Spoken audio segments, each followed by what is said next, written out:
Hi guys, welcome back to my channel. तो आज मैं आपके साथ love at first sight FF share करूंगी।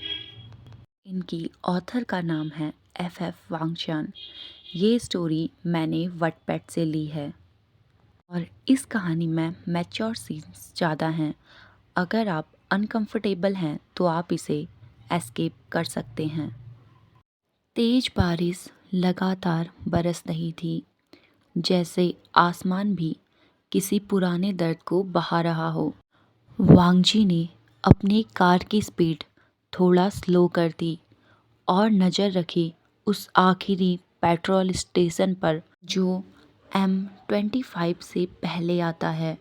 उसे अपना टैंक भरवाना था। उसने कार रोकी, बाहर निकला तो हवा ने उसके चेहरे पर ठंडी बारिश के छींटे मारे। कॉलर को थोड़ा और ऊपर खींचते हुए उसने पेट्रोल भरना शुरू किया। तभी दुकान के बाहर कुछ सुनाई दिया। वांगजी ने जब नज़र उठाई तो एक लड़का पूरी तरह काले कपड़ों में भीग चुका था और वो शॉप असिस्टेंट से आर्ग्यू कर रहा था।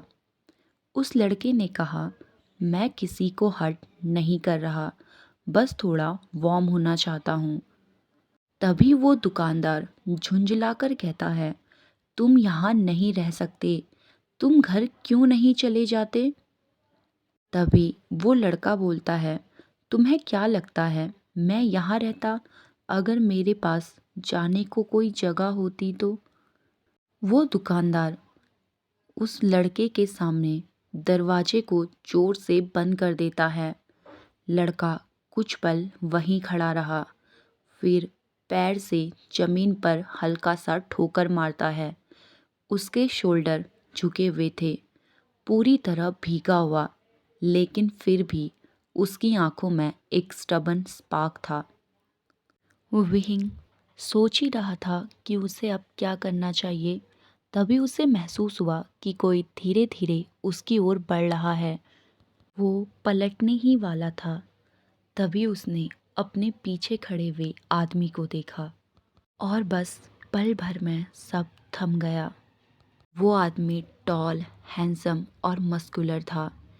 उसकी आंखें विंग पर टिकी हुई थी और उसके चेहरे पर एक ऑकवर्ड स्माइल थी। विंग अपने सलाइवा को निगलते हुए कहता है, ओह माय गॉड, ये बहुत गॉर्जियस है। विंग उस स्ट्रेंजर को ऊपर से लेके नीचे तक स्कैन करता है। उसके अपीयरेंस को देखकर नहीं लग रहा था कि उसे लड़कों में इंटरेस्ट होगा, इसीलिए विहिंग उसके साथ फ्लर्ट करने की हिम्मत नहीं कर पा रहा था। अब वो स्माइल करते हुए कहता है, हाय।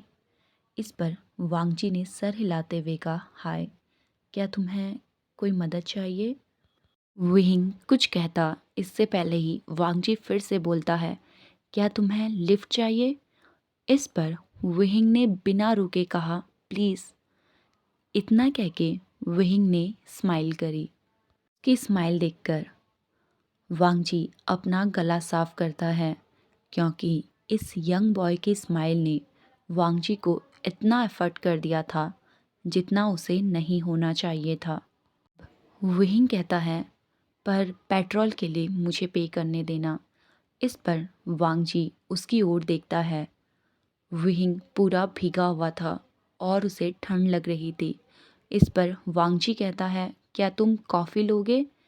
तुम्हें देख के लग रहा है कि तुम्हें काफ़ी ठंड लग रही है। जब वांगजी ने ये सवाल पूछा, ये सुनते ही विहिंग की स्माइल और भी ज़्यादा गहरी हो गई थी। वो सोच रहा था, कॉर्सेस होने के साथ साथ ये काइंड भी है। विहिंग सोच रहा था, अगर इसको लड़के पसंद होते तो विहिंग को उसका आइडियल मैन मिल गया था। अब विहिंग स्माइल करते हुए कहता है, मुझे कॉफ़ी चाहिए। वांगजी ने अपना सर हिलाया।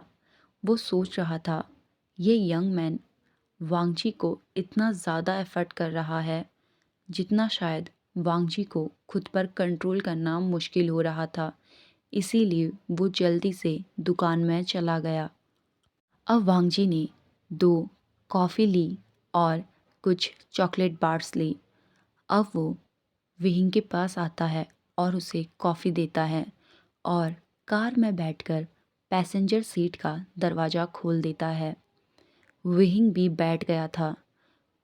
वांगजी ने पेट्रोल पंप से अपनी गाड़ी निकाली और कुछ आगे साइड पर लगा दी।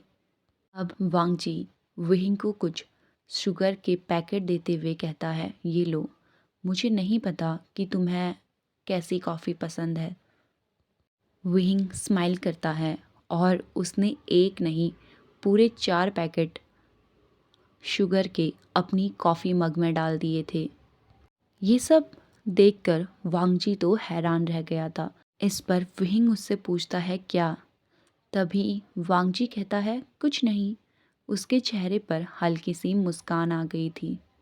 वांगजी हंसते हुए कहता है, मुझे लगता है तुमने अपनी शुगर में थोड़ी सी कॉफ़ी डाल दी है। ये बोलकर वो और ज़ोर से हंसने लगा। उसे देख के साफ पता चल रहा था कि वो विहिंग को टेस्ट कर रहा है। अब विहिंग कहता है, मुझे कॉफ़ी स्ट्रॉन्ग और स्वीट पसंद है, जस्ट लाइक माई। इतना कह के वो रुक गया क्योंकि उसे नहीं पता था कि वांगजी को लड़कों में इंटरेस्ट है भी या नहीं। विहिंग कहता है, वैसे मेरा नाम व्यूशान है। वांगजी सर हिलाता है और उसकी तरफ हाथ बढ़ाता है। विहिंग भी हैंडशेक करने के लिए हाथ बढ़ाता है। वांगजी की फिंगर्स लंबी और बहुत ज़्यादा सॉफ्ट थी, जिससे विहिंग को ऐसा महसूस हो रहा था जैसे उसकी पूरी बॉडी में करंट दौड़ रहा हो। अभी वांगजी तुरंत अपना हाथ पीछे कर लेता है, जिससे विहिंग को लगा कि शायद वांगजी नर्वस हो रहा है, इसीलिए वो भी थोड़ा ऑकवर्ड फील करने लगा था। वहीं वांगजी को भी महसूस हो गया था कि विहिंग को उसका बिहेवियर अटपटा लगा, लेकिन वो कह भी क्या सकता था। वो ये तो नहीं कह सकता था कि विहिंग का टच उसे उसके कंट्रोल खोने में मजबूर कर रहा है। अब वो विहिंग की तरफ चॉकलेट बढ़ाते हुए कहता है, स्निकर्स, जिसे देखकर विहिंग अपनी मुस्कान नहीं छोड़ पाया। अब वो कहता है, थैंक यू, ये मेरे फेवरेट हैं। वांगजी स्माइल करते हुए कहता है, मेरा भी। उसने जल्दी अपनी कॉफ़ी को फिनिश किया और चॉकलेट खाने के बाद इंजन को स्टार्ट किया। अब वो विहिंग से पूछता है, तो तुम्हें कहाँ जाना है? विहिंग जवाब देता है, प्रिंगडॉन। इस पर वांगजी कहता है, मुझे भी वहीं जाना है। अब वांगजी कहता है, तो तुम वहाँ रहते हो? इस पर विहिंग कहता है, अभी तक नहीं, पर मुझे वहाँ रहना है, पर मैं उसे अभी अफोर्ड नहीं कर सकता। इस पर वांगजी कहता है, हाँ, वो एक्सपेंसिव है। विहिंग पूछता है, और तुम्हारा क्या? क्या तुम वहाँ रहते हो? इस पर वांगजी कहता है, हाँ, सनसेक्स यूनिवर्सिटी गया था, पर फिर कभी उसे छोड़ा नहीं। विहिंग हंसते हुए कहता है, तो तुम क्या पढ़ते हो? वांगजी जवाब देता है, बिजनेस, बोरिंग बट यूज़फुल। ये सुनकर विहिंग कहता है, ओ एम्बिशियस टाइप। अब विहिंग कहता है, मैं तो कभी कॉलेज तक पहुंचा ही नहीं। स्कूल लाइफ ही मुझे टॉर्चर लगती थी, तो मैंने सोचा क्यों इस टॉर्चर को आगे बढ़ाना। तभी वांगजी कहता है, हाँ, मैं समझता हूँ, क्योंकि कभी कभी मुझे भी लगता है कि मुझे कुछ सालों का ऑफ लेना चाहिए था और थोड़ा घूमना चाहिए था। ये सुनकर विहिंग थोड़ा कंफ्यूज हो गया था। वो पूछता है, तो तुम अभी क्यों रुके हो? तुम चाहो तो अभी भी ट्रैवल कर सकते हो। इस पर वांगजी कहता है, मैं अभी ट्रैवल नहीं कर सकता क्योंकि मैं एक बिजनेस चलाता हूँ, इसीलिए मैं अब टाइम ऑफ अफोर्ड नहीं कर सकता। ये सुनते ही विहिंग थोड़ा धीमी आवाज़ में कहता है, मुझे नहीं पता कि मैं कभी ये कर भी पाऊँगा या नहीं। अब वांगजी कहता है हंसते हुए, लगता है तुम्हारे ऊपर कोई रिस्पॉन्सिबिलिटीज़ नहीं है। इस पर विहिंग कहता है, हाँ, अभी तक तो नहीं है, मैं अभी 21 ईयर्स का हूँ, इसीलिए मुझे लगता है कि रिस्पॉन्सिबिलिटी लेने से पहले क्यों ना थोड़ा जी लिया जाए। इस पर वांगजी कहता है, मुझे भी पूरा 1 साल लगा। मैं सिर्फ ब्रेड खाकर 1 साल तक अपने बिजनेस को रन कर रहा था। ये बहुत बड़ा स्ट्रगल है। अब ये सुनते ही विहिंग स्माइल करते हुए कहता है, वाओ, ये तो बहुत डेडिकेटेड है। पर पता है, मैं बस राइटिंग के लिए डेडिकेटेड हूँ। तभी वांगजी क्यूरियोसिटी से पूछता है, रियली, क्या तुम लिखते हो? इस पर विहिंग स्माइल करते हुए अपना सर हिलाता है। जितनी बार विहिंग स्माइल कर रहा था, वांगजी को अपने दिल में कुछ महसूस हो रहा था। वो समझ रहा था कि ये रोड ट्रिप कुछ तो खास होने वाली है। वांगजी ने उस लड़के की ओर ध्यान से देखा। स्टार्टिंग में वो विहिंग को एक केयरफ्री लड़का समझ रहा था, ऐसा लड़का जो ग्रो अप लाइफ से पहले थोड़ा फन लेना चाहता है। लेकिन उसे विहिंग में कुछ अलग लगा, जो क्रिएटिव था, इंटेलिजेंट था और सरप्राइजिंगली थॉटफुल भी था। वांगजी की नज़रें कुछ पल विहिंग पर ही टिक गई। उसको ऐसा लग रहा था जैसे उसके दिल ने धड़कना भूल गया हो। यूशान सच में ब्यूटीफुल था। नाजुक त्वचा, चमकदार आंखें, काले बाल, जैसे कोई मंगा कैरेक्टर रियलिटी में उतर आया हो। हाइट में थोड़ा छोटा था, लेकिन उसके अंदर एक अजीब सी स्ट्रेंथ थी। उसे देखकर वांगची को खुद पर काबू रखना मुश्किल हो रहा था। वो समझ नहीं पा रहा था कि उसका दिल और उसकी बॉडी, साथ में उसका माइंड ऐसा बिहेव क्यों कर रहा है। विहिंग धीरे से कहता है, मैंने बस कुछ शॉर्ट स्टोरी ही पब्लिश करी हैं। तभी उसे रियलाइज़ हुआ कि कार में एक अजीब सा साइलेंस छाया हुआ है। इस पर वांगजी सिर्फ सर हिलाता है। उसने स्टेयरिंग को बहुत ही टाइटली पकड़ा था, जिससे विहिंग को भी नर्वसनेस फील हो रही थी। विहिंग पूरा श्योर था कि सामने बैठा हुआ ये इंसान गॉर्जियस और काइंड है। ये एक अच्छा इंसान है। पर विहिंग समझ नहीं पा रहा था कि वांगजी इतना टेंस क्यों लग रहा है।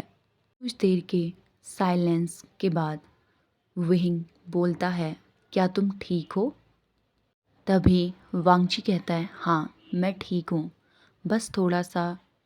वो इतना बोल के रुक गया, क्योंकि आगे क्या बोले वो वर्ड ढूंढ रहा था।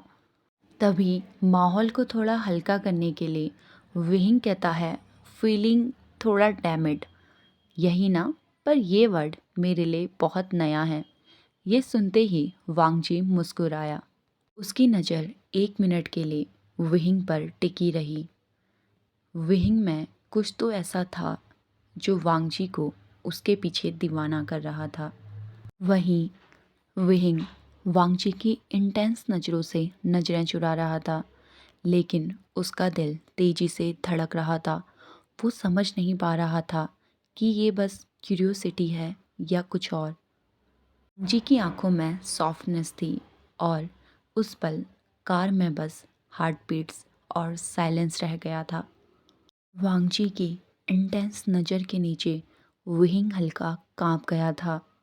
वांगजी की निगाहों में इतनी हीट थी कि विहिंग की कॉमन सेंस धीरे धीरे पीछे हट रही थी।